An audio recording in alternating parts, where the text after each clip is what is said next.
नमस्कार, छोटकरी समाचारमा तपाईँलाई स्वागत छ। आज आइतबारका मुख्य समाचारहरू लिएर उपस्थित छौँ। हामीलाई अन्तिमसम्म सुनेर साथ दिनुहोला। अब सुरु गरौँ आजका समाचारहरू।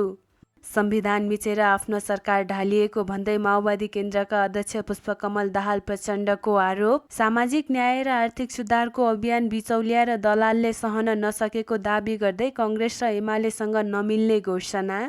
रासोपा सांसद शोभिता गौतमको विदेशमा रहेका नेपालीलाई सशक्त अपिल। निर्वाचनमा सहभागी हुन 84मा नेपाल फर्कने अभियान चलाउन आग्रह।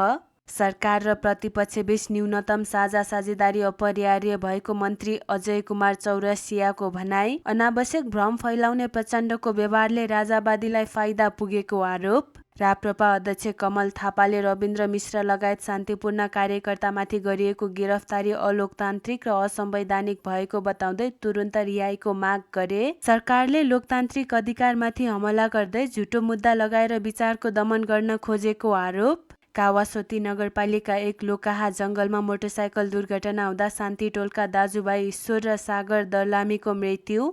सुनसरीको दुअबीमा दाउरा बोकेको पिकअप भ्यान दुर्घटना हुँदा जिल्ला प्रहरी कार्यालय उदयपुरमा कार्यरत असै विरोध खतेौडाको मृत्यु।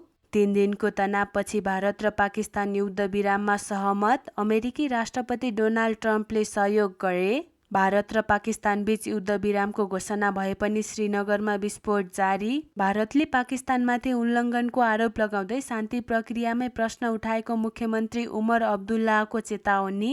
कङ्गोको पूर्वी क्षेत्र सुदुकितु प्रान्तमा रातको समयमा आएको मुसलधारे वर्षासँगैको भीषण बाढीले कसवा गाउँमा 100 जना भन्दा बढीको मृत्यु। र स्कटल्यान्डमा हुने आइसिसी क्रिकेट विश्वकप लिग 2 मा सहभागिता जनाउने नेपाली राष्ट्रिय टोलीको घोषणा। छोटकरी समाचार अहिलेलाई यति नै। ताजा समाचार सुन्न र हेर्नका लागि छोटकरी युट्युब च्यानललाई सब्स्क्राइब गर्नुका साथै हाम्रा सम्पूर्ण सोसल मिडियाहरूलाई फलो गर्न नबिर्सिनुहोला। नमस्कार।